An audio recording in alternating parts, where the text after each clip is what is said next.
I now give the floor to the representative of the Russian Federation. Благодарю. Thank you, Mr. President. We'd like to thank the Undersecretary General, Rosemary DiCarlo. Thank her for presenting the semi-annual report on implementing Resolution 2231, resolution which endorsed the Joint Comprehensive Plan of Action on the Iran nuclear program.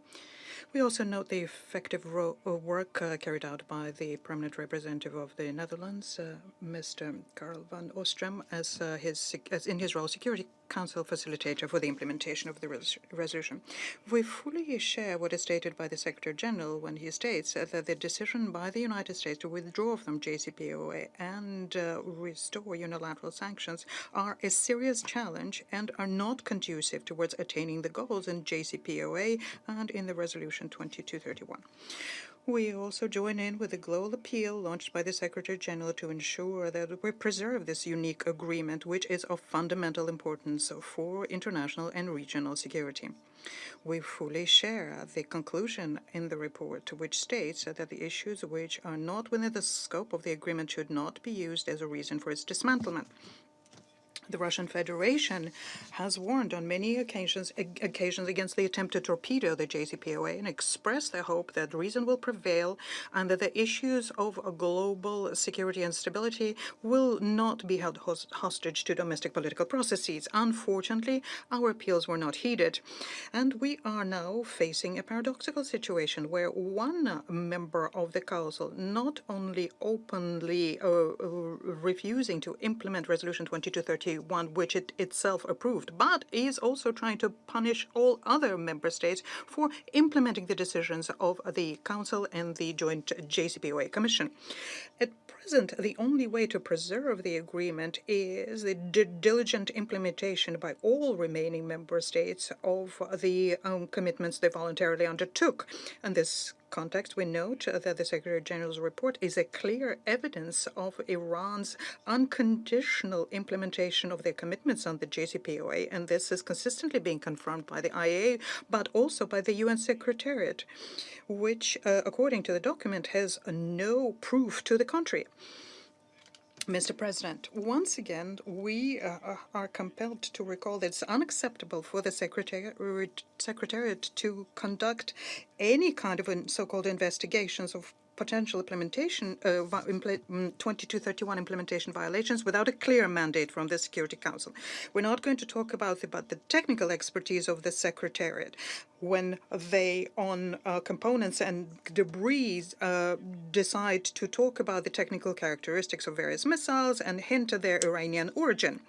But we have legitimate questions of the mandate of such specialists about the status of their trips and the authority they have to reach far-reaching conclusions.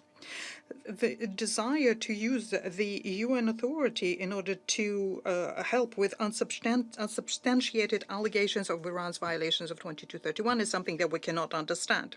But the representative of the Secretariat themselves state in their report that they only worked with what they were provided with by third countries. The inspection and monitoring activity by the Secretariat, when it's not agreed, regardless of its reason, is something that needs to be stopped once and for all. Still, we insist that the report is not to contain information from open sources, nor reference to information provided individual countries, information unverified or unverifiable information, all the less so when it's not even being given to members of the Security Council.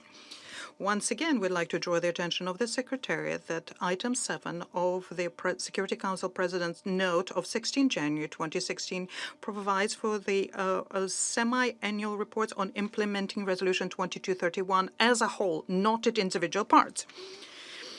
We have heard today a lot about ballistic missiles. Let me recall that there is an Item 3 of Annex B of Resolution 2231. The Iran there is called upon not to undertake activities having to do with ballistic missiles which are designed to be capable of delivering nuclear weapons. Overall, missile launches in general are not bad, and any proof showing that they may have a nuclear component are absent.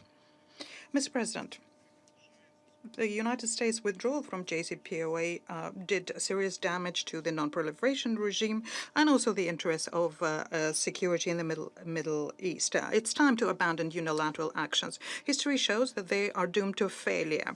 But on the other hand, genuine efforts of states to counter regional efforts is something that can provide us with long-term results and help overcome crises and stabilize situations. We think that JCPOA is exactly that kind of a product. It became a key point in our joint work in the region to create conditions conducive to strengthen the general atmosphere of trust.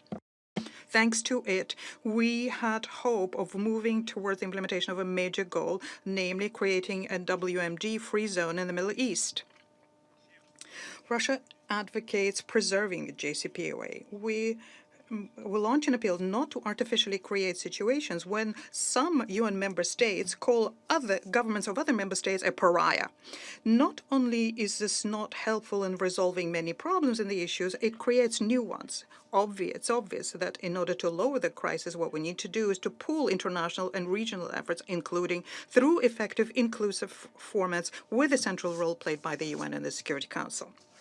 Many of our colleagues in the Council regularly are trying to use the format of our meeting today in order to discuss the so-called regional behavior of Iran, which they depict as though it were the only source of all the woes in the Middle East.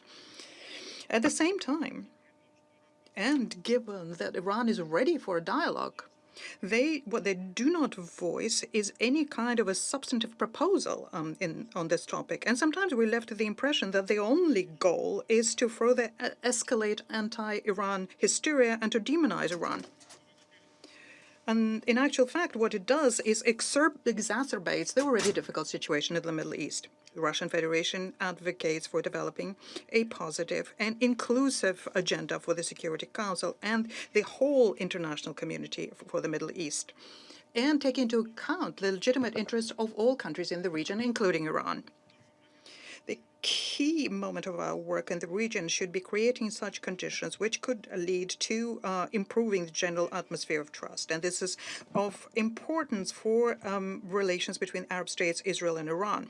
Let me recall that already in its Resolution 598 of 1988, the Security Council requested the Secretary General to work out together with regional actors on the ways of increasing security and stability in the region. And this is not an easy issue, but work needs to begin in this area, and we stand ready to what we can through contacts with our regional partners. The ultimate goal should be creating such an architecture of regional security which would be truly inclusive in nature and provide for including all of the states in that part of the world.